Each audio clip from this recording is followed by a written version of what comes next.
وَلَقَدْ يَسَّرْنَا الْقُرْآنَ لِلذِّكْرِ فَهَلْ مِن مُّدَّكِرٍ الحمد لله رب العالمين والصلاة والسلام على أشرف الأنبياء والمرسلين أما بعد فأعوذ بالله من الشيطان الرجيم من همزه ونفخه ونفثه بسم الله الرحمن الرحيم رب اشرح لي صدري ويسر لي أمري واحلل عقدة من لساني يفقهوا قولي اللهم انفعنا بما علمتنا وعلمنا ما ينفعنا وزدنا علما فبشر عباد الذين يستمعون القول فيتبعون أحسنه أولئك الذين هداهم الله وأولئك هم أولو الألباب أعوذ بالله من الشيطان الرجيم بسم الله الرحمن الرحيم بسم الله الرحمن الرحيم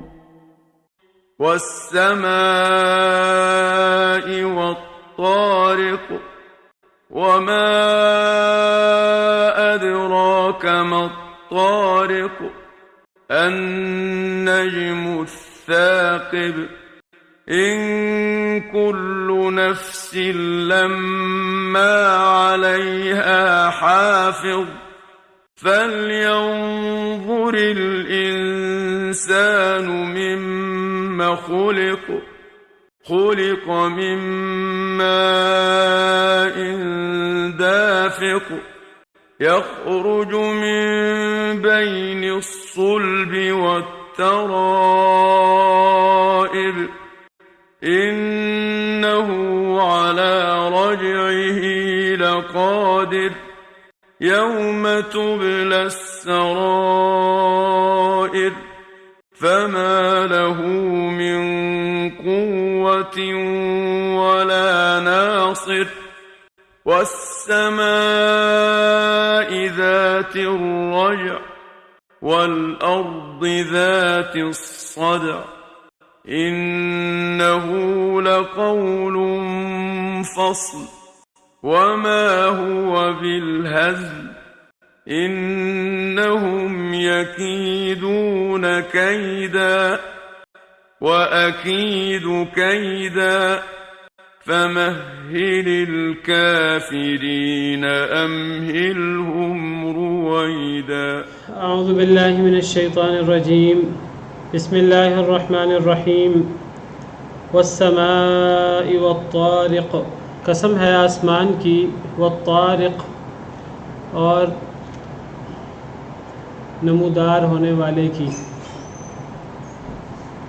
آسمان کی قسم اور نمودار ہونے والے کی قسم الطارق یہ طرق طروق سے ہے اس کا لفظی مطلب دروازہ کھٹکھٹانا یا اس کا مطلب رات کو نمودار ہونا تو اللہ تعالیٰ نے آسمان کی قسم اٹھائی اور پھر طارق رات کو نمودار ہونے والے کی قسم اٹھائی وما ادراک ما الطارق اور آپ کو کیا معلوم طارق کیا ہے رات کو نمودار ہونے والی چیز کیا ہے النجم الثاقب چمکدار ستارہ ہے تو گویا کہ آسمان کی قسم ہے اور ستارے کی قسم ہے ستارے کو طارق کہا طارق جو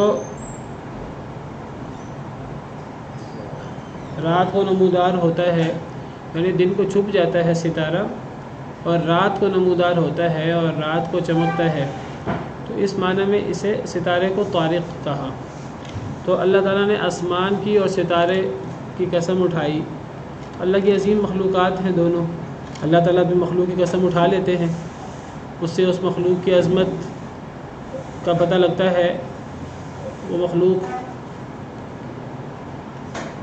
بڑی عظیم ہے اللہ کے ہاں اس کا مقام ہے اور یہ بھی پتہ لگتا ہے کہ اللہ نے جن اپنی مخلوق کی قسم اٹھائی ہے وہ مخلوق کتنی عظیم کیوں نہ ہو کتنی بڑی کیوں نہ ہو وہ اللہ رب العالمین کی عظمت پر دلالت کرتی ہیں کیونکہ جو اللہ رب العالمین ان عظیم مخلوقات کا بھی رب ہے تو وہ اللہ رب العالمین کتنا عظیم ہوگا اب اللہ تعالیٰ نے قسم اٹھائی آسمان کی اور ستارے کی طارق کی اور بتایا طارق سے مراد ستارہ ہے۔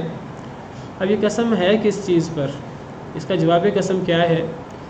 یعنی جس چیز پر زور دینا مقصود ہے وہ کیا ہے؟ وہ یہ ہے ان کل نفس لما علیہا حافظ، نہیں ہے ہر جان، لما مگر علیہا حافظ اس کے اوپر ایک نگہبانی کرنے والا ہے۔ کوئی جان نہیں ہے، کوئی نفس نہیں ہے، مگر اس کے اوپر ایک حفاظت کرنے والا موجود ہے۔ حفاظت کرنے والے سے مراد وہ فرشتہ جو ہمارے اعمال لکھتا ہے۔ اللہ رب العالمین نے ہر انسان کے ساتھ ایسے فرشتے لگائے ہیں جو انسان کے اچھے یا برے اعمال لکھتے ہیں، جس طرح سورہ طارق میں، سورہ قاف میں اور قرآن کریم کی دیگر آیات میں، سورہ انفطار میں ہم پڑھ آئے ہیں۔ سورہ قاف میں ہم نے پڑھا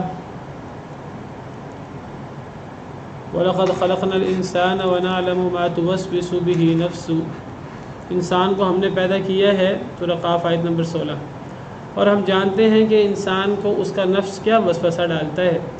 وَنَحْنُ أَقْرَبُ إِلَيْهِ مِنْ حَبْلِ الْوَرِيدِ، اور ہم زیادہ قریب ہیں انسان کے من حبل الورید، انسان کی شارک سے بھی۔ اذ يتلقى المتلقیان، جب لے لیتے ہیں دو لینے والے، عن الیمین وعن الشمال قعید، دائیں جانب سے اور بائیں جانب سے بیٹھے ہوئے، ایک دائیں جانب بیٹھا ہے، ایک بائیں جانب بیٹھا ہے فرشتہ۔ ما يلفظ من قول الا لديه رقیب عتید، وہ کوئی لفظ منہ سے نہیں نکالتا مگر اس کے پاس ایک پہرہ دار تیار ہوتا ہے۔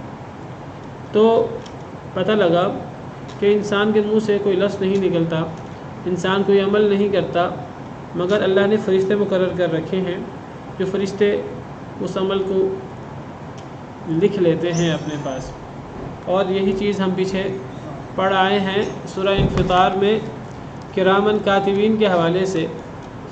سورہ انفطار آیت نمبر 10، وَإِنَّ عَلَيْكُمْ لَحَافِظِينَ، اور بے شک تمہارے اوپر حفاظت کرنے والے ہیں کرامن کاتبین، معزز لکھنے والے، یعلمون ما تفعلون، وہ جانتے ہیں جو بھی تم کرتے ہو۔ تو اور بھی قرآن کریم کی آیات میں ذکر ہے فرشتوں کا۔ تو یہ فرشتے نگہبانی کرنے والے ہیں، ہر چیز ان کے علم میں ہوتی ہے جو ہم کرتے ہیں، اچھی یا بری چیز، تو یہ اسے نوٹ کر لیتے ہیں، اسے محفوظ کر لیتے ہیں۔ تو انسان کے ہر چھوٹے بڑے عمل کا، وہ اچھا ہو یا برا، اس کا حساب ہونا ہے قیامت کے دن۔ کوئی عمل بھی خواہ وہ کتنا ہی چھوٹا کیوں نہ ہو، وہ مخفی نہیں ہوگا، وہ رائے گاہ نہیں جائے گا، وہ انسان کے نامہ اعمال میں ہے اور انسان قیامت کے دن اسے دیکھ لے گا۔ فَمَن يَعْمَلْ مِثْقَالَ ذَرَّةٍ خَيْرًا يَرَهُ، جو ذرہ برابر بھی نیکی کرے گا وہ اس کو دیکھ لے گا۔ وَمَن يَعْمَلْ مِثْقَالَ ذَرَّةٍ شَرًّا يَرَهُ، جو ذرہ برابر بھی گناہ کرے گا تو وہ اس کو دیکھ لے گا۔ بعض مفسرین کے مطابق اللہ نے قسم کھا کر یہ جو فرمایا ہے کہ ہر نفس کے اوپر اللہ نے نگہبانی کرنے والا مقرر کیا ہے، تو بعض مفسرین کے مطابق تو اس سے مراد نگرانی کرنے والے فرشتے، ہمارے اعمال لکھنے والے فرشتے جیسے میں نے ذکر کیا۔ دوسرے مفسرین کے نزدیک اس سے مراد حفاظت کرنے والے فرشتے ہیں۔ ہر نفس کے اوپر کوئی نہ کوئی محافظ فرشتہ اللہ نے مقرر کیا ہے۔ تو حافظ سے مراد، حافظ بمعنی نگہبانی کرنے والا، نگرانی کرنے والا، یعنی ہر عمل لکھنے والا، یہ بھی ہو سکتا ہے ایک تفسیر کے مطابق، اور دوسری تفسیر کے مطابق حافظ بمعنی محافظ، حفاظت کرنے والا۔ اور اس کا ذکر بھی قرآن کریم کی دیگر آیات میں موجود ہے۔ اللہ نے کچھ فرشتے مقرر کیے ہیں جو ہماری حفاظت بھی کرتے ہیں، جیسا سورہ انفطار میں آیت نمبر 10 میں وَإِنَّ عَلَيْكُمْ لَحَافِظِينَ، اور بے شک تمہارے اوپر البتہ حفاظت کرنے والے موجود ہیں، کرامن کاتبین، معزز لکھنے والے۔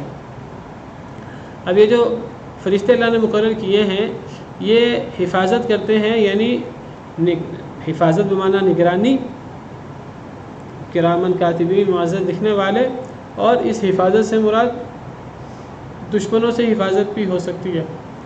جس طرح سورہ رعد کے اندر اللہ نے اس کو مزید وضاحت سے بیان فرمایا ہے۔ اللہ فرماتے ہیں لَهُ مُعَقِّبَاتٌ مِّن بَيْنِ يَدَيْهِ وَمِن خَلْفِهِ يَحْفَظُونَهُ مِنْ أَمْرِ اللَّهِ، سورہ رعد آیت نمبر 11۔ اللہ کے لیے معقبات ایسے فرشتے ہیں، یعنی اللہ کے ایسے فرشتے ہیں جو اللہ نے مقرر کیے ہیں. اللہ کے ایسے فرشتے ہیں. معقبات کا لفظی مطلب ہے ایک دوسرے کے پیچھے آنے والے.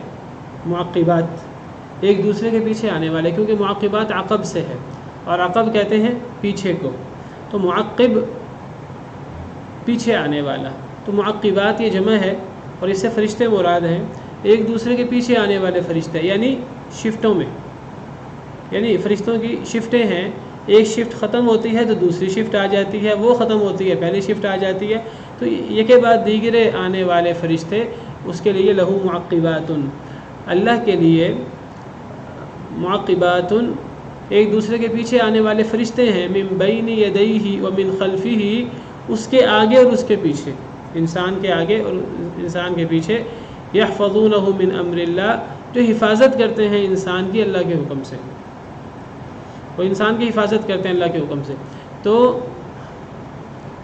یہ فرشتے جو اللہ نے ہم پر مقرر کیے ہیں، ایک تو ان کا کام ہمارے اعمال لکھنا ہے، اور وہ فرشتے بھی ہیں جو ہماری حفاظت کرتے ہیں. کئی قسم کے فرشتے انسان کے ساتھ لگے ہیں. اب یہ ایک ہی فرشتہ سارے کام کرتا ہے یا کئی فرشتے ہیں جو سارے کام کرتے ہیں، اللہ کو تفصیلات کا پتہ ہے.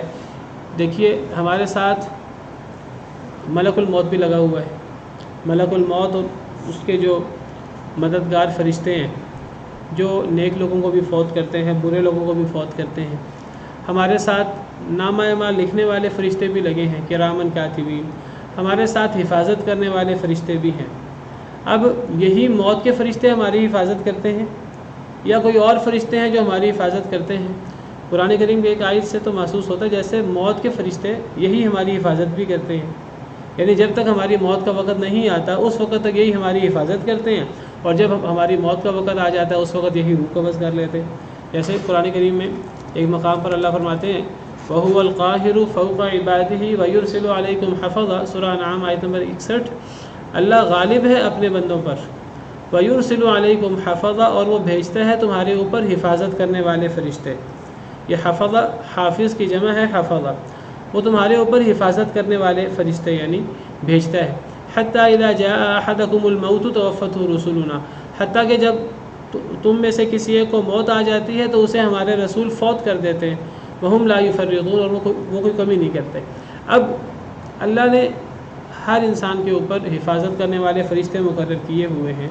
جب موت کا وقت آ جاتا ہے تو یہی فرشتے جان قبض کر لیتے ہیں، کوئی کمی نہیں کرتے، یا کوئی اور فرشتے آ کر جان قبض کرتے ہیں اور کوئی کمی نہیں کرتے. اللہ کو تفصیلات کا پتہ ہے بہتر. ہم تو موٹی موٹی بات کر سکتے ہیں جس کی طرف قرآن و سنت میں ہمیں اشارہ ملتا ہے، رہنمائی ملتی ہے. تو بہرحال فرشتے وہ ہمارے اعمال بھی لکھتے ہیں، اچھے ہوں یا برے، اور فرشتے ہماری حفاظت بھی کرتے ہیں.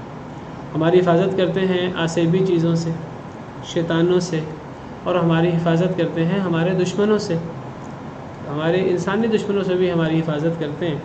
کئی دفعہ انسان کہتا ہے کہ جی آج تو میں بال بچ گیا، آج تو بس جو ہے وہ ایکسیڈنٹ ہونے لگا تھا، بڑا ہی خطرناک ایکسیڈنٹ ہونے لگا تھا، میں بال بچ گیا. ایسے بال نہیں بچتا.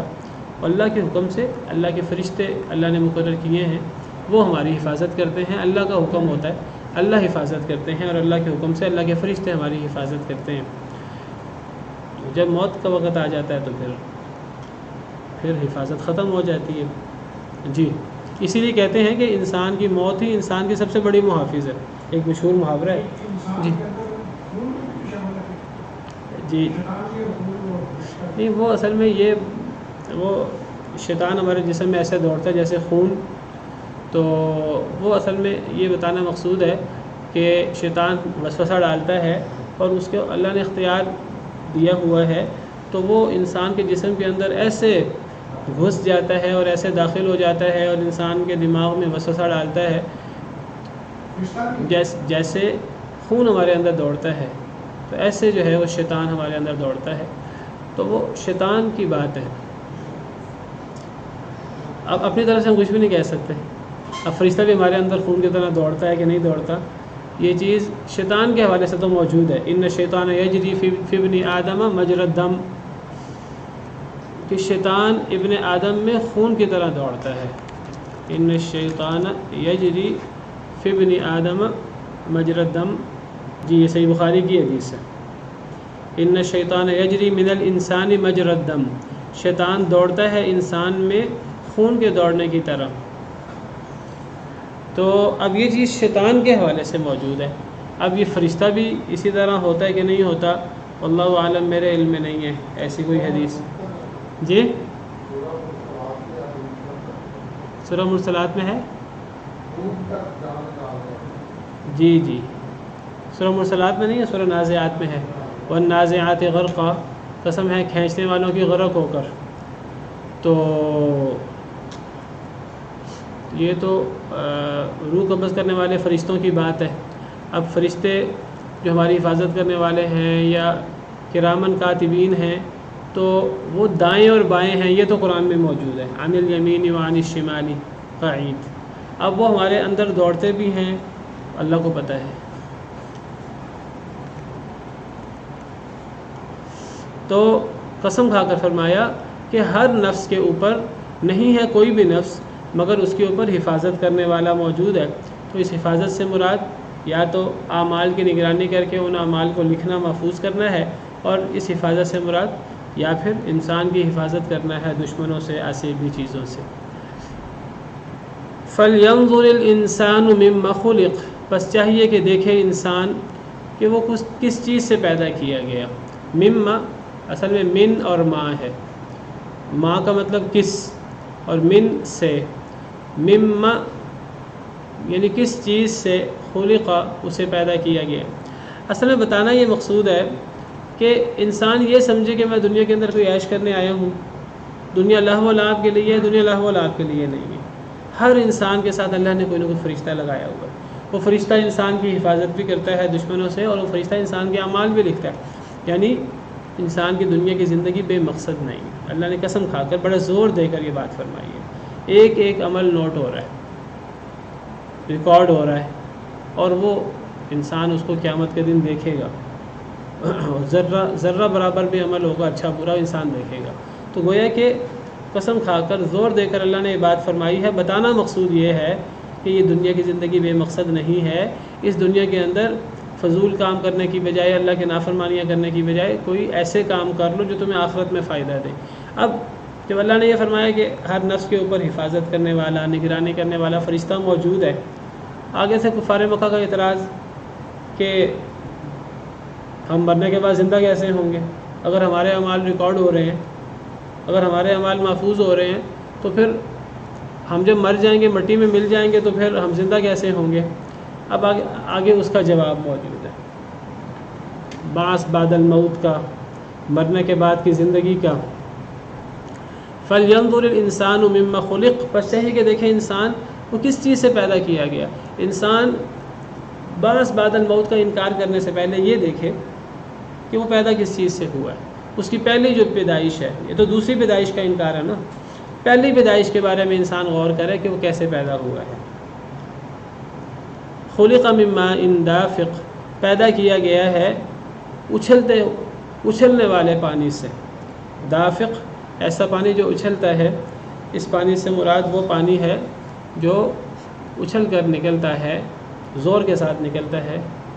منی کا نطفہ جو ہے وہ مراد ہے، منی نکلتی ہے انسان سے تو وہ جو ہے وہ آرام سے نہیں نکلتی، وہ اچھل کر نکلتی ہے۔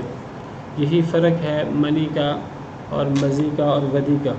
تین قسم کے پانی ہیں جو پیشاب کے علاوہ جو انسان کے جسم سے نکلتے ہیں۔ ایک کو منی کہتے ہیں جو اچھل کر نکلتی ہے، اس کا یہاں ذکر ہے، اور ایک مزی ہے، مزی جو منی کے نکلنے سے پہلے ان رگوں کو تر کرنے کے لیے نکلتی ہے، پری کم جس کو کہتے ہیں۔ اور ایک ودی ہے، ودی یہ وہ رطوبت ہے جو پیشاب کرنے سے پہلے ان پیشاب کے رگوں کو تر کرنے کے لیے نکلتی ہے، ودی، واو دال یا۔ ایک ودی ہے جو پیشاب سے پہلے اس رستے کو تر کرنے کے لیے نکلتی ہے، اور ایک مزی ہے جو منی سے پہلے اس رستے کو تر کرنے کے لیے نکلتی ہے۔ اگر یہ مزی اور ودی نہ ہو تو پیشاب خارج ہونے سے اور منی خارج ہونے سے انسان کا وہ رستہ جو ہے وہ زخمی ہو جائے۔ پیشاب کے اندر بھی ایسے جو ہیں وہ لوازمات ہوتے ہیں، ایسے جو ہیں وہ آپ سمجھیے ایسڈ ہوتے ہیں جو انسان کی اس رستے کو زخمی کر سکتے ہیں، اور جس طرح منی اچھل کر نکلتی ہے یہ بھی اس رستے کو زخمی کر سکتی ہے۔ اللہ کا بڑا ہی جو ہے وہ ایک بہترین صاف شفاف سسٹم ہے جو اللہ نے بنایا ہے۔ تو یہاں اس پانی کا ذکر ہے جو اچھل کر نکلتا ہے، جس پانی سے انسان کی پیدائش ہوتی ہے۔ تو اللہ فرماتے ہیں بس چاہیے کہ دیکھے انسان، اچھا یہ اس منی اگر نکلے مرد سے یا عورت سے تو اس پر غسل ہوتا ہے، اس میں اختلاف ہے کہ یہ نجس ہے کہ نجس نہیں ہے، بہرحال اس سے غسل لازم ہو جاتا ہے انسان پر، اور جو مزی ہے یا ودی ہے اس سے غسل لاحق نہیں ہوتا، اس سے وضو کرنا پڑتا ہے، اسے وضو کرنا پڑتا ہے، اس سے غسل لاحق نہیں ہوتا۔ تو اللہ فرماتے ہیں بس چاہیے کہ انسان دیکھے وہ کس چیز سے پیدا کیا گیا۔ سوال کیا تاکہ انسان غور کرے، پھر اللہ نے خود ہی جواب دے دیا، وہ پیدا کیا گیا ایک اچھلتے ہوئے پانی سے۔ یعنی گویا کہ یہ بتانا مقصود ہے کہ انسان اپنی بنیاد دیکھے، اپنی اصل دیکھے کہ انسان کتنی حقیر چیز سے، کتنی چھوٹی چیز سے پیدا ہوا ہے، اور اتنی حقیر چیز سے پیدا ہونے والا انسان اللہ کے اوپر کیسے کیسے اعتراض کر رہا ہے۔ کون سا اعتراض؟ جو ان آیات میں اور یہاں جو انڈرسٹوڈ ہے کہ بعث بعد الموت کے اوپر جو ایک انکار ہے۔ اللہ قسم کھا کر فرما رہے ہیں جو دنیا کی زندگی ہے، دنیا کی زندگی کے اندر ہر نفس کے اوپر ایک محافظ ہے، حفاظت کرنے والا، جو ہمارے اعمال لکھ رہا ہے، نگرانی کر رہا ہے۔ یہ اعمال صرف لکھ کر اللہ نے ان کو جو ہے وہ ضائع نہیں کر دینا، اصل میں لکھے جا رہے ہیں آخرت کے لیے۔ اب آخرت کا انکار ہے تو اللہ فرماتے ہیں کہ انسان غور کرے کہ انسان کس سے پیدا ہوا ہے۔ انسان ایک اچھلتے ہوئے پانی سے، حقیر پانی سے پیدا ہوا ہے۔ اس حقیر پانی سے پیدا ہونے والا انسان اللہ رب العالمین کی عظمت پر اور اللہ رب العالمین کی قدرتوں پر بحث کرتا ہے کہ اللہ ہمیں مرنے کے بعد دوبارہ زندہ کر سکتا ہے کہ نہیں کر سکتا۔ تو اللہ فرماتے ہیں کہ انسان پیدا کیا گیا ہے اچھلتے ہوئے پانی سے۔ یخرج من بین الصلب والترائب، وہ نکلتا ہے وہ پانی من بین الصلب والترائب، صلب یعنی پیٹھ، والترائب اور سینے کے درمیان سے۔ صلب پیٹھ کو کہتے ہیں، پشت، اور الترائب سینے، سینہ۔ ترائب یہ جمع ہے تو تریبتن کی جمع ہے، تو جہاں عورتیں ہار پہنتی ہیں اس جگہ کو ترائب کہتے ہیں، سینہ، تو اس کی جمع ترائب۔ تو یہ پانی نکلتا ہے پشت سے اور سینے سے، مردوں کی پشت سے اور عورتوں کے سینے سے، پشت کی ہڈیوں سے اور سینے کی ہڈیوں سے۔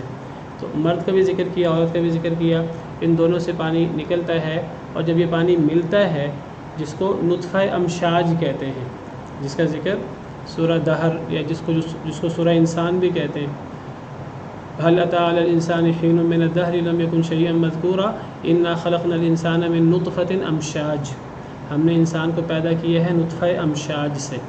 تو یہ نطفہ یہ ایک پانی نہیں ہے، یہ صرف مرد سے یا صرف عورت سے نہیں ہے، کہ دونوں کے پانی کا جو اختلاط ہے جس کو نطفہ امشاج یعنی ملا جلا نطفہ کہتے ہیں، یہ ایک مرد سے صلب سے نکلتا ہے اور عورت سے ترائب سے نکلتا ہے۔ تو جب یہ پانی اکٹھا ہوتا ہے، اللہ نے جو ایک سسٹم بنایا ہے شادی کے بعد، تو پھر اس پانی سے انسان پیدا ہوتا ہے۔ پیدا کیا گیا ہے اچھلتے ہوئے پانی سے، وہ پانی جو نکلتا ہے صلب سے اور ترائب سے۔ تو انسان کو اپنی حقیقت پہ غور کرنا چاہیے، اتنے بڑے بڑے اعتراضات کرنے سے پہلے فَلْيَنْظُرِ الْإِنسَانُ مِمَّا خُلِقَ، وہ دیکھ لے کہ وہ پیدا کیسے ہوا ہے۔ یہ اسی طرح ہی ہے جس طرح اللہ تعالیٰ نے سورہ یاسین میں فرمایا اولم یری الانسان انا خلقناہ من نطفۃ فاذا هو خصیم مبین، کیا انسان غور نہیں کرتا کہ ہم نے اسے نطفہ سے پیدا کیا ہے، پھر وہ واضح جھگڑا کرنے والا ہے۔ اپنی پیدائش پہ غور کرے، وہ جھگڑا کرنے والا ہے، اپنی پیدائش پہ غور نہیں کرتا۔ وہ انسان اللہ رب العالمین پر اعتراض کر رہا ہے، اور اس کے اللہ رب العالمین کے سامنے حیثیت کیا ہے؟ انسان غور کرے کہ انسان پیدا نطفہ سے ہوا ہے، پھر جھگڑا کرتا ہے اللہ سے. وَضَرَبَ لَنَا مَثَلًا وَنَسِيَ خَلْقًا، ہمارے لیے یہ مثالیں بیان کرتا ہے، اپنی پیدائش کو بھول جاتا ہے. کیا مثالیں بیان کرتا ہے اللہ کے لیے؟ قَالَ مَن يُحْيِي الْعِظَامَ وَهِيَ رَمِيمٌ، وہ کہتا ہے کہ ان ہڈیوں کو کون زندہ کرے گا جو ہڈیاں پوسیدہ ہو جائیں گی. یہ انسان کہتا ہے. اللہ فرماتے ہیں کہ انسان دیکھے انسان کس چیز سے پیدا ہوا ہے، اور دیکھے کتنی بڑی بات کر رہا ہے اور کس ذات کے بارے میں بات کر رہا ہے. قُلْ يُحْيِيهَا الَّذِي أَنشَأَهَا أَوَّلَ مَرَّةٍ، کہہ دیجئے وہ ذات زندہ کرے گی جسے پہلی دفعہ پیدا کیا. وَهُوَ بِكُلِّ خَلْقٍ عَلِيمٌ، وہ ہر تخلیق کو جانتا ہے، پہلی تخلیق ہو یا دوسری تخلیق ہو. تو یہ جو انسان کی پیدائش کی بات ہے، اصل اشارہ پیدائش پہ کرنا مقصود نہیں ہے. اصل مقصود کیا ہے؟ آخرت کا اس بات. اور آخرت کے اس بات کی دلیل کیا ہے؟ انسان کی پیدائش، پہلی زندگی. اور پہلی زندگی کیسے ہوئی؟ اس سے انسان کو تو یہ بتانا مقصود ہے کہ انسان اپنی اصل پہ غور کرے. انسان کو اللہ نے عقل دے دی ہے، عقل دے دی ہے، اللہ نے اشرف المخلوقات بنا دی ہے. اس کا مطلب یہ نہیں اللہ کے مقابل آ جائے. اللہ نے عزت دی ہے انسان کو، اللہ نے انسان کو عقل دی ہے، اللہ نے انسان کو اشرف المخلوقات بنایا ہے. جس نے بنایا ہے اس کا مقابلہ تو نہ کرے، اس کے اوپر اعتراض تو نہ کرے. ایک تو یہ بتانا مقصود ہے، لہٰذا پہلی پیدائش کا ذکر کیا. اور یہ پہلی پیدائش کا ذکر کرنا یہ باعث بعد الموت کی ایک بہت بڑی دلیل بھی ہے کہ جب ایک انسان اللہ پر اعتراض کرتا ہے کہ جی اللہ مجھے مرنے کے بعد کیسے زندہ کرے گا، اللہ فرماتے ہیں جس نے پہلی دفعہ زندہ کیا.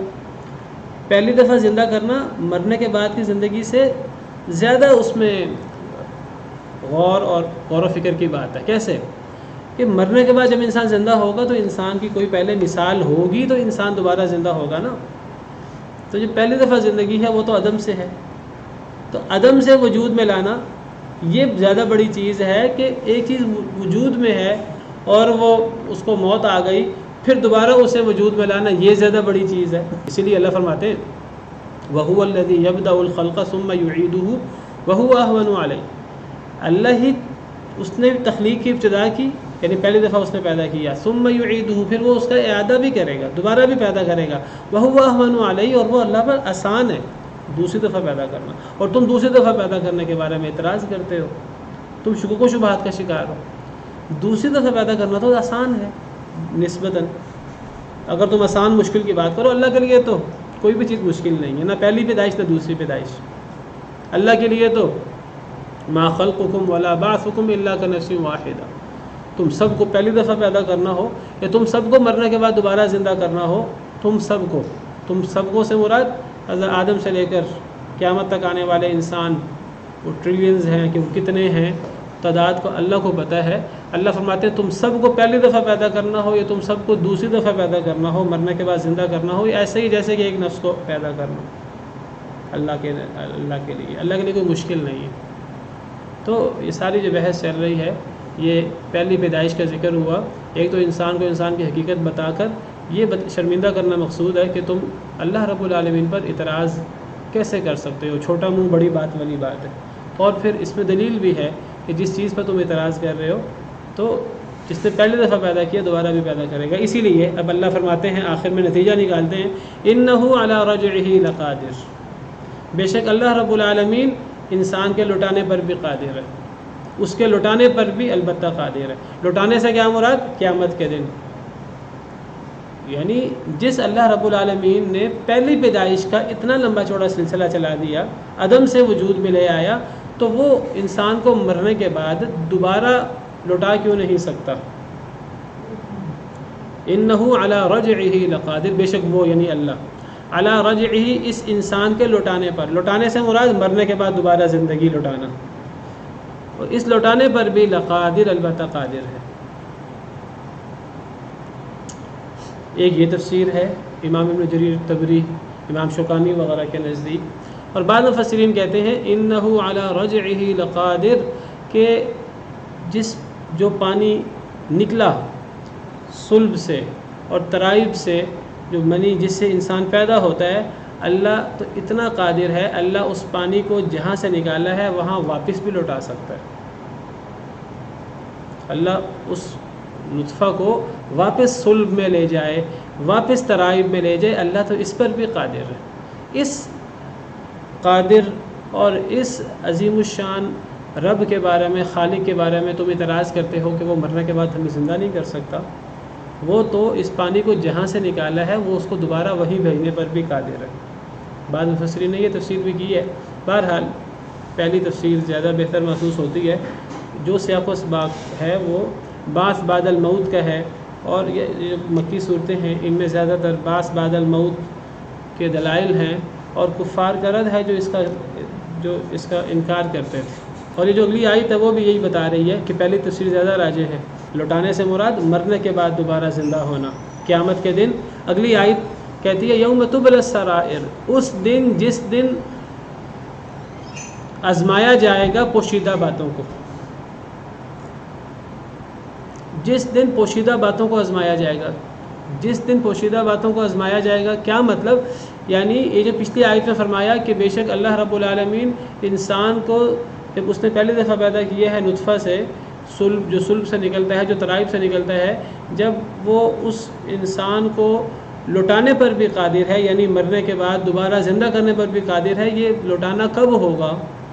یوم تبلی السرائر، یہ اس دن ہوگا جس دن پوشیدہ باتوں کو آزمایا جائے گا۔ یہاں آزمانے سے مراد پوشیدہ باتوں کو کھولا جائے گا، پوشیدہ باتوں کو ظاہر کیا جائے گا، یعنی قیامت کے دن۔ اس سے بھی اشارہ ملتا ہے کہ پچھلی آیت میں لوٹانے سے مراد قیامت کا دن کا لوٹانا ہے۔ تو قیامت کے دن کیا چیز لوٹائی جائے گی؟ انسان مرنے کے بعد دوبارہ لوٹائے جائیں گے، یعنی دوبارہ زندہ کیے جائیں گے۔ تو یہ تفسیر زیادہ راجح ہے، امام ابن جریر طبری والی، امام شوکانی والی۔ بعض مفسرین امام ابن کثیر وغیرہ انہوں نے دوسری تفسیر بھی کی ہے کہ میں نے ذکر کیا کہ اللہ اس نطفے کو واپس بھیجنے پر بھی قادر۔ تو بہرحال اس دن جس دن آزمایا جائے گا پوشیدہ باتوں کو، آزمایا جائے گا پوشیدہ باتوں کو، یعنی پوشیدہ باتوں کو تشت ازبام کر دیا جائے گا، پوشیدہ باتوں کو نمایاں کر دیا جائے گا۔ اس دن کوئی چیز مخفی نہیں رہے گی۔ لوگوں نے دنیا کے اندر جو چھپا کر عمل کیے ہوں گے، جو سرگوشیاں کی ہوں گی، جو خزانے اور دفینے چھپائے ہوں گے، دشمن کو اللہ معاف کرے قتل کر کے دفنا دیا ہوگا چوری چھپے، اور اس قسم کی جو لوگوں نے پوشیدہ باتیں کہی ہوں گی، قیامت کے دن ہر چیز کھل کر سامنے آ جائے گی۔ جو راز انسان نے، جو خزانے چوری کر کے اور اس طرح کر کے انسان نے زمین کے اندر دفن کیے ہوں گے، زمین ہر چیز نکال دے گی۔ یومئذ تحدث اخبارها، اس دن وہ اپنی خبریں بیان کرے گی زمین۔ کیوں؟ بأن ربک اوحی لها، کیونکہ آپ کے رب نے اسے وحی کی ہے۔ تو قیامت کے دن تو تمام پوشیدہ باتیں عیاں ہو جائیں گی، وہ پوشیدہ باتیں جن کو اللہ عیاں کرنا چاہے گا۔ ہاں، اگر اللہ کسی پوشیدہ بات کو عیاں نہیں کرنا چاہتا، وہ نہیں عیاں ہوگی۔ اگر اللہ نے دنیا میں پردہ ڈال دیا اور قیامت کے دن بھی اللہ پردہ ڈالنا چاہے تو اللہ کی مرضی ہے۔ لیکن یہ جو ظالم ہیں، جن کو اللہ نے آخرت میں ذلیل کرنا ہے، رسوا کرنا ہے تمام لوگوں کے سامنے، ان کے ساری پوشیدہ باتیں سب لوگوں کے سامنے عیاں ہو جائیں گی۔ تو فرمایا انہ علی رجعہ لقادر، بے شک وہ یعنی اللہ رب العالمین علی رجعہ انسان کو دوبارہ لوٹانے پر لقادر، البتہ اس پر بھی قادر ہے۔ یہ کب ہوگا؟ یوم تبلی السرائر، جس دن پوشیدہ باتوں کو کھول دیا جائے گا، پوشیدہ باتیں اوپن ہو جائیں گی، عیاں ہو جائیں گی۔ وہ پوشیدہ باتیں جن کو اللہ ظاہر کرنا چاہیں گے وہ عیاں ہو جائیں گی۔ حدیث مبارکہ میں آتا ہے، صحیح بخاری کی حدیث ہے 6177، ان الغادر یرفع له لواء یوم القیامہ، بد عہدی کرنے والا، دغا بازی کرنے والا، قیامت کے دن اس کے لیے ایک جھنڈا بلند کر دیا جائے گا، ایک جھنڈا آپ سمجھیے اس کی پشت پہ گاڑ دیا جائے گا قیامت کے دن، اور کہا جائے گا ہذہ غدرۃ فلان ابن فلان، یہ فلاں بن فلاں کی دھوکہ بازی کا جھنڈا ہے۔ یعنی گویا کہ جس شخص نے دنیا کے اندر دھوکہ بازی کی ہوگی، جس شخص نے دنیا کے اندر وعدہ خلافی کی ہوگی، تو قیامت کے دن اس کی پشت پر ایک جھنڈا گاڑ دیا جائے گا گویا کہ سب لوگوں کے سامنے وہ نمایاں ہوگا کہ یہ دغا باز شخص تھا دنیا کے اندر، اور یہ بد عہدی کرنے والا شخص تھا دنیا کے اندر، یہ وعدہ کی خلاف ورزی کرنے والا شخص تھا۔ قیامت کے دن پوشیدہ چیز پوشیدہ نہیں رہے گی، ہاں اگر اللہ کسی چیز کو پوشیدہ رکھنا چاہے تو ایک الگ بات ہے۔ اس دن آزمایا جائے گا پوشیدہ باتوں کو۔ فما لہ من قوت ولا ناصر، پس نہیں ہوگا اس کے لیے نہ کوئی قوت اور نہ کوئی مددگار، یعنی جس کی پوشیدہ باتیں اللہ قیامت کے دن ظاہر کر دیں گے، چاہے وہ آخرت کو ماننے والا ہو یا نہ ماننے والا ہو، چاہے وہ آخرت کا انکار کرنے والا ہو، اس کے باوجود وہ قیامت کے دن حاضر ہوگا۔ پھر وہ صرف قیامت کے دن حاضر نہیں ہوگا بلکہ قیامت کے دن اس کے گناہ اور اس کے برے اعمال اور اس کی پوشیدہ باتیں اور اس کی دغا بازیاں، وہ ساری کی ساری قیامت کے دن لوگوں کے سامنے عیاں بھی ہو جائیں گی۔ اس دن پوشیدہ باتوں کو کھول بھی دیا جائے گا، اور جب اللہ پوشیدہ باتوں کو کھولیں گے، جو قیامت کو مانتے ہیں ان کی بھی، جو نہیں مانتے ان کی بھی، تو اب اس دن جو قیامت نہیں مانتا اور وہ دنیا کے اندر ہر قسم کا گناہ کر رہا ہے، اب جب اللہ اس کی پوشیدہ باتوں کو کھولیں گے تو وہ اللہ کے بالمقابل کوئی کارروائی نہیں کر سکے گا، اس کے پاس کوئی قوت نہیں ہوگی کہ وہ اپنے آپ کو اللہ سے بچا سکے، نہ اس کے پاس ذاتی طور پہ کوئی قوت ہوگی، نہ اس کے کوئی ایسے اعوان اور انصار ہوں گے جس طرح دنیا کے اندر انسان کے ساتھ بعض دفعہ ساتھی ہوتے ہیں۔ قیامت کے دن کسی کا کوئی ساتھی نہیں ہوگا، کوئی مددگار نہیں ہوگا، نہ خود انسان کے اندر قوت ہوگی کہ انسان مقابلہ کر سکے اللہ کا، اور نہ انسان کے ساتھ کوئی ایسے ساتھی، کوئی ایسے لشکری ہوں گے جو انسان کا دفاع کر سکیں۔ فما لہ من قوت ولا ناصر، بس نہیں ہوگا انسان کے لیے جس کے اللہ مخالف ہو جائے قیامت کے دن، جس کی پوشیدہ باتوں کو اللہ قیامت کے دن عیاں کریں لوگوں کے سامنے، جس کی کمر پہ اللہ جھنڈا گاڑ دیں، اس کی کوئی مدد کرنے والا، کوئی اس کے پاس قوت نہیں ہوگی ذاتی طور پر، نہ کوئی اس کا مددگار ہوگا۔ والعیاذ باللہ۔ والسماء ذات الرجع، قسم ہے آسمان کی بار بار لوٹنے والا، آسمان کی قسم جو بار بار لوٹتا ہے۔ بعض مفسرین کے مطابق یہاں آسمان سے مراد بارش ہے، یعنی بارش کی قسم جو بار بار لوٹتی ہے۔ بار بار لوٹتی ہے کیا مطلب؟ یعنی جو بار بار ہوتی ہے، ایک دفعہ نہیں ہوتی، جب اللہ کا حکم ہوتا ہے پھر دوبارہ ہوتی ہے، پھر سہبارہ ہوتی ہے، پھر ہوتی ہے، پھر ہوتی ہے۔ ایک موسم میں کئی مرتبہ ہوتی ہے، پھر ایک موسم کے بعد جب دوبارہ وہ موسم آتا ہے تو پھر بھی بارش ہوتی ہے، پھر کئی مرتبہ ہوتی ہے، کئی دفعہ موسم کے بغیر بھی ہو جاتی ہے، تو بار بار بارش ہوتی ہے۔ تو آسمان کی قسم، یعنی بارش والے آسمان کی قسم جو ذات رجعی، جو لوٹنے والا ہے، یعنی بارش کی قسم جو بار بار ہوتی ہے۔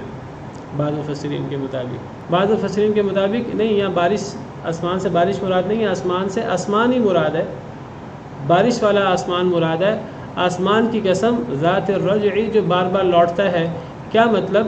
وہ کہتے ہیں یہاں وہ بادل مراد ہیں، آسمان سے بلندی سے وہ بادل مراد ہیں کہ جو بارش برساتے ہیں، ان کو پھر ذات الرجع کیوں کہا؟ لوٹنے والے۔ وہ کہتے ہیں ان کو ذات الرجع اس لیے کہا ہے ان بادلوں کو کہ وہ زمین سے پانی لے کے زمین میں ہی لٹا دیتے ہیں، یعنی زمین سے سمندروں کا پانی بخارات بن کے اڑتا ہے اور وہ واپس زمین پہ بارش کی صورت میں برس جاتا ہے۔ تو اس لیے اس بادل کو، آسمان کا لفظی مطلب بلندی، کئی دفعہ آسمان سے مراد آسمان ہوتا ہے، پہلا آسمان، کئی دفعہ آسمان سے مراد بادل ہوتا ہے، کئی دفعہ آسمان سے مراد چھت ہوتی ہے، بلند چیز۔ تو بعض مفسرین نے اس آسمان سے مراد بارش لی ہے کہ بارش کی قسم، چونکہ اس آسمان سے بادلوں سے بارش ہوتی ہے، تو اس آسمان یا بادل بول کر بارش مراد لی، بارش کی قسم جو بار بار ہوتی ہے، ایک تفسیر۔ دوسری تفسیر کہ بادل کی قسم، آسمان کی قسم یعنی بادل کی قسم جو لوٹنے والا ہے، کیا مطلب؟ یعنی جو زمین سے پانی لے کے زمین میں ہی لٹا دیتا ہے۔ والارض ذات الصدع، اور زمین کی قسم بار بار پھٹنے والی، صدع کہتے ہیں پھٹنے کو۔ صداع عربی زبان میں سر کا درد شدید، اس کو عربی میں صداع کہتے ہیں۔ صداع، ہم کہتے ہیں میرا سر درد سے پھٹ رہا ہے، اس کو عربی زبان میں کہتے ہیں صداع۔ جدا کرنا، الگ الگ کرنا، الگ الگ ہو جانا، پھٹ جانا۔ اور عربی زبان میں اگر ایک بات خلط ملط نہ ہو، ایک بات کو بالکل جدا جدا کر دیا جائے، جو بڑی نمایاں بات ہوتی ہے، بڑی واضح بات ہوتی ہے، اس واضح بات کو بھی صدعن کہتے ہیں۔ کس کو؟ نمایاں بات کو، بلند بات کو۔ جیسے قرآن کریم میں ہے، نبی صلی اللہ علیہ وسلم کو حکم ہے فاصدع بما تؤمر۔ کیا مطلب؟ جو آپ کو حکم دیا گیا ہے اس کا علی الاعلان لوگوں میں اعلان کر دیں۔ یعنی کیا مطلب؟ جو آپ کو حکم دیا گیا ہے، جو آپ کو وحی کی گئی ہے، اس وحی کو اب خفیہ دعوت نہیں دینی، اب علی الاعلان دعوت دینی ہے۔ آپ کو پتہ ہے دعوت کچھ دیر خفیہ بھی رہی تھی شروع میں، پھر اللہ تعالیٰ نے فرمایا قم فانذر، اب آپ کھڑے ہو جائیے اور آپ ڈرائیے۔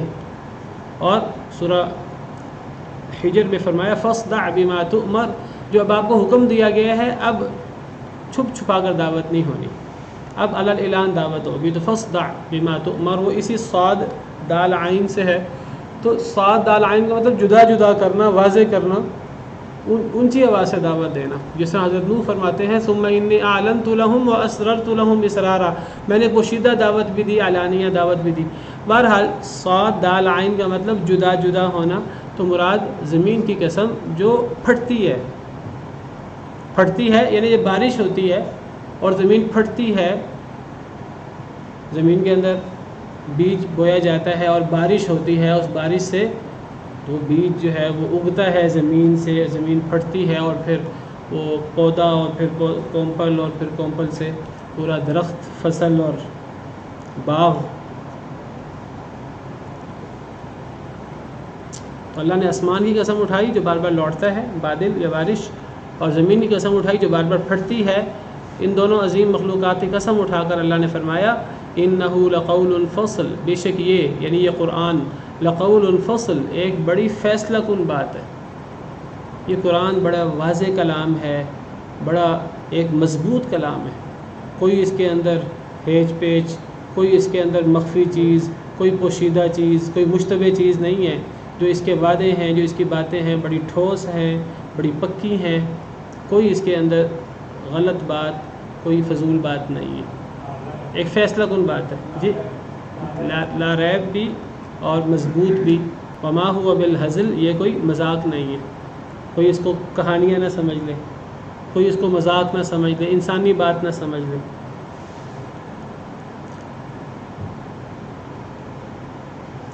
ویسے تو یہ آیت نمبر 10 تک گویا کہ جو اللہ نے والسماء والطارق قسم اٹھائی ہے پیچھے آسمان کی اور ستارے کی، اور قسم کھا کر اللہ نے فرمایا کہ ہر انسان کے ساتھ ایک محافظ ہے، حفاظت کرنے والا یا نگرانی کرنے والا۔ اور نگرانی سے کیا مراد ہے؟ جیسے میں نے ذکر کیا، نگرانی سے مراد ہے ہر انسان کا عمل نوٹ ہو رہا ہے، جب نوٹ ہو رہا ہے تو پھر قیامت کے دن اس کا حساب ہوگا۔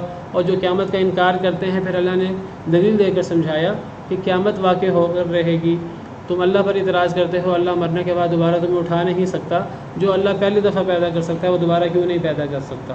اور انسان اللہ پر اعتراض کرنے سے پہلے اپنی حقیقت غور کر لے۔ گویا کہ آیت نمبر 10 تک تو یہ موضوع ہے، اور آیت نمبر 11 سے ایک نیا موضوع شروع ہو گیا قرآن کی حقانیت کا، اور قرآن بھی اسی آخرت کی بات کرتا ہے، بار بار اسی آخرت پر توجہ دلاتا ہے۔ تو قرآن کی یہ جو ساری باتیں ہیں آخرت کے حوالے سے، اور دیگر جو قرآن کے موضوعات ہیں، یہ ساری کی ساری بالکل فیصلہ کن باتیں ہیں، کوئی مذاق نہیں ہے۔ ویسے یہ بھی تفسیر ہو سکتی ہے کہ جب اللہ نے آخرت کی بات کی اور آخرت کی دلیل کیا پیش کی؟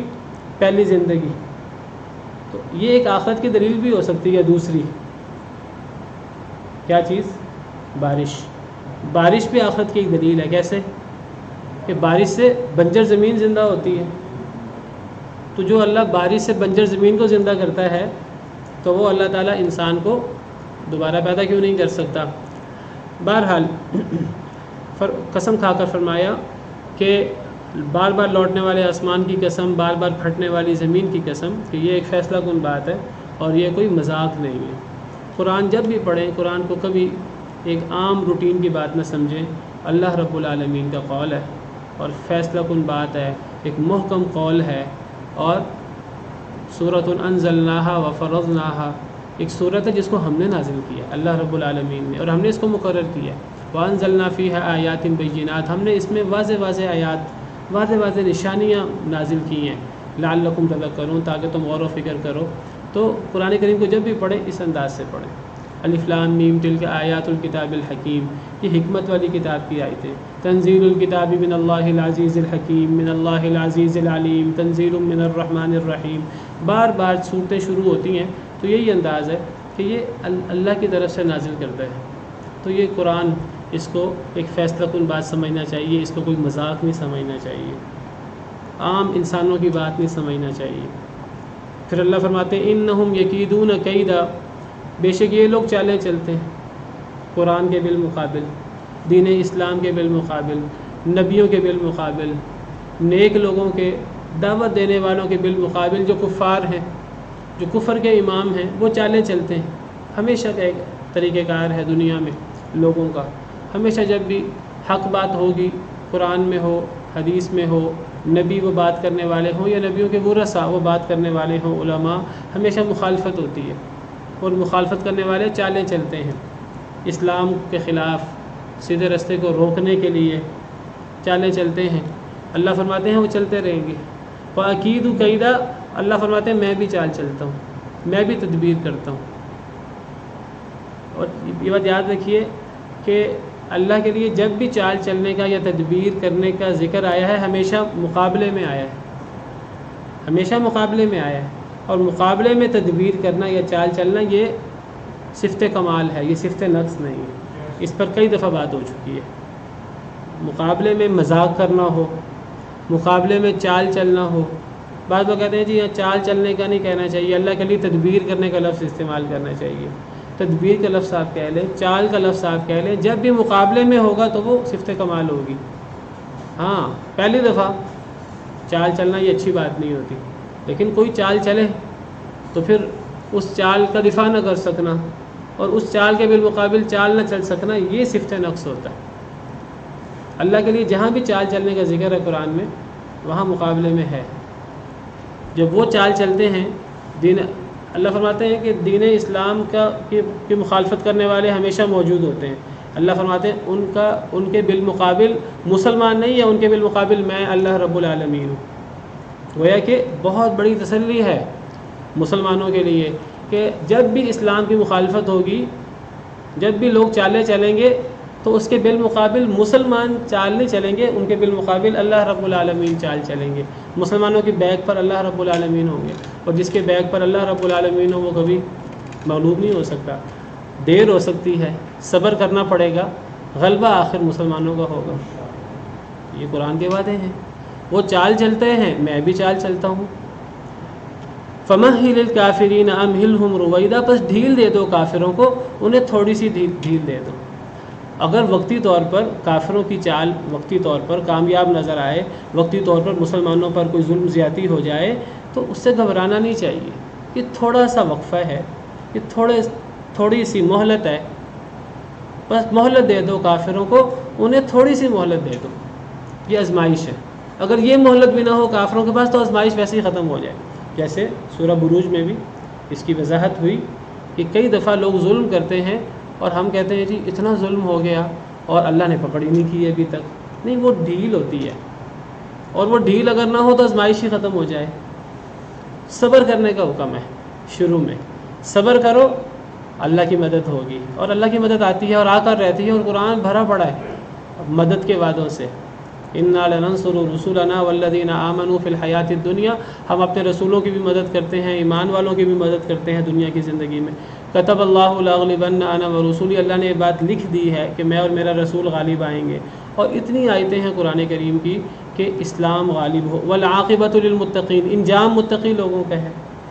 اور یہ آیات کتنی واضح ہیں۔ وہ چالیں چلتے ہیں، اللہ فرماتے ہیں ان کے بالمقابل مسلمان چال نہیں چلتے، ان کے بالمقابل میں چال چلتا ہوں، اور اللہ کی چال کامیاب ہونی ہے۔ اللہ فرماتے ہیں کافروں کو تھوڑی سی ڈھیل دے دو، تھوڑی دیر کے لیے ان کو مہلت مل سکتی ہے، اور یہ اللہ کی طرف سے آزمائش ہوتی ہے۔ لیکن اگر مسلمان اپنے دین پر عمل پیرا رہیں، اللہ کے احکامات پر عمل پیرا رہیں، تو اللہ کو ہی غلبہ ہے اور اللہ کے دین کو ہی غلبہ ہے، اور کافر مغلوب ہو کر رہیں گے۔ قل للذین کفروا ستغلبون، کافروں کو کہہ دو کہ تم مغلوب ہوگے، وتحشرون الی جہنم، اور تم جہنم میں اکٹھے ہوگے۔ تو یہ اللہ کے وعدے ہیں جی۔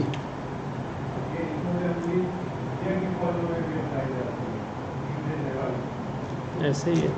تو دیکھیے یہ مکی صورتوں میں کتنا واضح پیغام ہے، اور کس طرح جو ہے اللہ رب العالمین نے کفار کے عقائد کا رد کیا ہے، اور کس طرح جو ظلم ہوتا تھا کافروں کی طرف سے اللہ نے اس کی تسلی دی ہے مسلمانوں کو۔ سبحان ربک رب العزت عما یصفون۔ في رحمه تحلو الحياة شوقا إلى